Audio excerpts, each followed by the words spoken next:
When I was growing up, my mom would always make promises she wouldn't keep. And then she would say, only God doesn't change his mind. Humans can change their minds. She got us every time. We never had a comeback for that. The truth is, God can do whatever he wants to do. He can decide to change his mind, and he handed that same power to you. You have the power to make your own decisions or your own choices. You have the power over your mind. Some of you have made terrible decisions. You've gone on a course that has only brought you shame and embarrassment. The problem is you don't know how to turn back. The devil is holding you captive using fear and guilt. The devil is telling you that you've gone too far to come back and no one would accept you now. The devil is telling you that if you turn back, you'd only meet shame and condemnation. Maybe he is right, because human beings are not God. Human beings condemn each other. We gossip, we envy, we judge others. We pick up specks from the eyes of others while forgetting the logs in our eyes. We do all manner of things. But thankfully, we aren't God.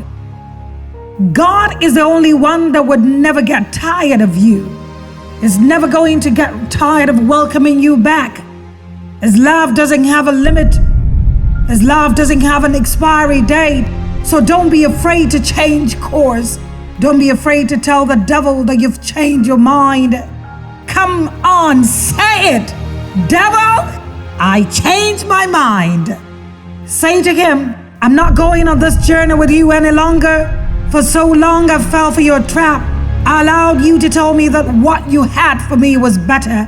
I allowed you to destroy my relationships. I allowed you to ruin everything I took time to build. I allowed you to tell me that I was too bad for God's kingdom.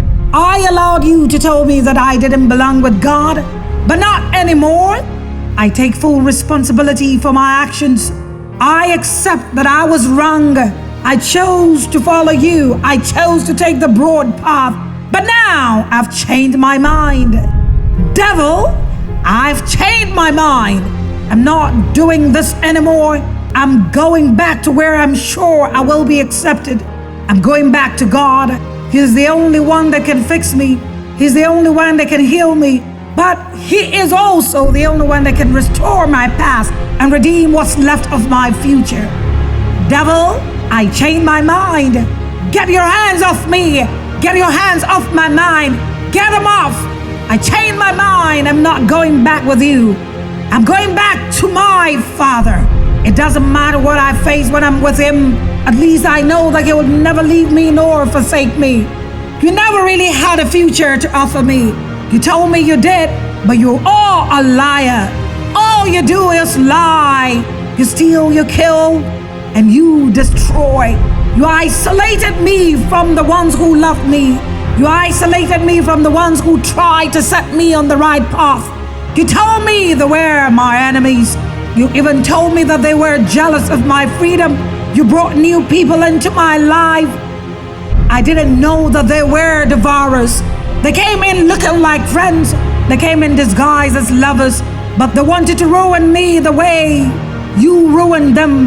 They helped me to tear everything I had built apart. Devil, I know that I've gone far with you, but it's not too late for me. I refuse to believe that it's too late. I'm not coming on this journey with you anymore. I've changed my mind. I have changed my mind. You promised me wealth, but what you didn't tell me was that I would have to sell my soul. You told me that with God I had no real inheritance. You said I'd die poor. But what you didn't say was that in your kingdom you'd strip me of everything good and pure. You didn't say that you would turn me into a monster. You kept me into your shackles for too long. You told me that I had lost time. You even suggested that I just ended my life because I was no longer useful to anyone. Well, listen to me, devil. Enough is enough. I'd rather be poor on the Lord's side than sell my soul to gain your wealth. I've changed my mind. I'm not going with you anymore. Devil, I've changed my mind. You need to understand that the devil is cunning. He's a master of deception. What it does is to make you reject your identity. He's going to offer you wealth. He's going to offer you fun. He's going to offer you freedom, but not without telling you that God will never give you any of those things. He'll make you believe that God requires too much from you. What he won't tell you is that his own burden will break you. What he won't tell you is that you would have to crush your soul to accept his wealth. He'll make you forget that you are a child of God. You are a child of God who literally owns everything in the world. You are a child of God who's called an ordinary man named Abraham and gave him the nations of the world. Why would you ever think that anything you need cannot be found in God? Why would you think that God is against your happiness and prosperity? The devil is too good at these games. He did it to the prodigal son. He made him believe that his father's house was a cage. He made him believe that his father was against his prosperity. That's discouraged some of you. The devil has made you believe that you can never have a satisfying life with God. He has made you believe that what is on the other side is far more alluring than staying with God. He tells you that there is freedom in your disobedience. And so some of you decided to listen. You left the place where God had asked you to stay. You left home. You left that church. You stopped praying to God. You truly believed that there was a whole life ahead of you without God. He made the prodigal son do that too. Finally, the guy thought he was free. He had all the money in the world. He could do anything with it. So he did. He squandered it. He lived recklessly. His freedom became a snare. And it was all because he wasn't prepared for what he asked for. What we sometimes forget is that God is the perfect model of a father. No father releases his child into the wild without adequately equipping him. No father releases his child who is just learning how to walk to cross a major road. Many times God is protecting us. Many times what we all call our wilderness seasons are our equipping seasons. Many times we aren't ready for the things we're asking for. In those moments, we should be expanding our capacities, preparing for more. But instead, the devil makes us think that God is a wicked father who is withholding things from us. That's not true. The prodigal son finally had his freedom, but he didn't know what to do with it. He never learned how to deal with freedom. He had so much money, but no financial wisdom. He should have been training in his father's house. He would have learned.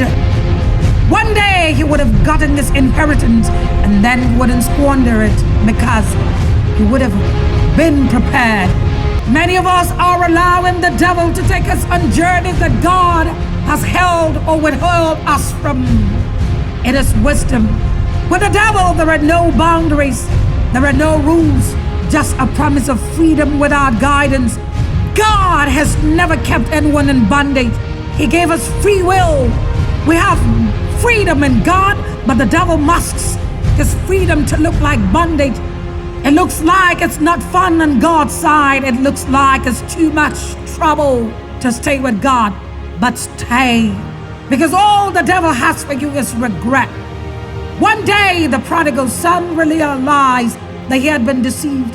The freedom he sought so desperately was a slavery in disguise. It was a slavery to the things of the world. One day he realized that he would rather be a servant in his father's house than a beggar at the devil's side. One day he told the enemy, "Devil, I changed my mind." Some of you need to say it. Some of you need to reconcile with your loved ones. Go back home. Go back to that church. Go back to your spouse. The freedom the enemy has promised you isn't what it appears to be. There is sorrow at the end.